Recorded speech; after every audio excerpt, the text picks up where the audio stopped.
Good morning, Willie Swartz with MKC. I'd like to take an opportunity this morning to talk about some cattle feed.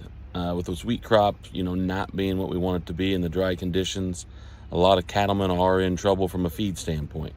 And with this wheat crop maybe getting zeroed out or, getting destroyed earlier than harvest, there's a couple products I'd like to talk to you about that might be a great fit following that wheat harvest and maybe help bridge some of that gap on some of the cattle feed.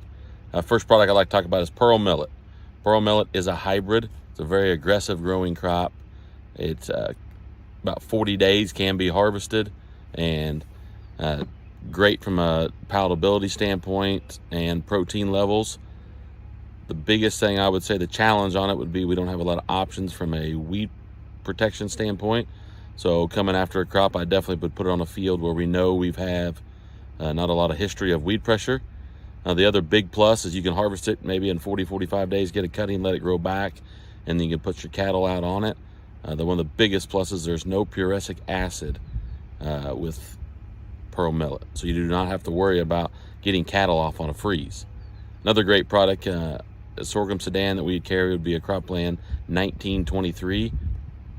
It's a photo period sensitive product. So what that means is it does not go reproductive until the days get so short, below 12 hours a day. So in our part of the world, that does not happen. We get a freeze before that happens.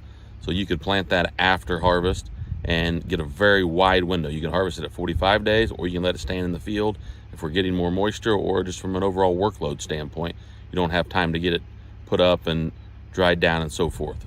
The one downside is it does have the opportunity from a freeze for prussic acid, so you can't be grazing it all the way up to a freeze, but it definitely has a lot more herbicide options than what our earlier product pearl millet I talked about.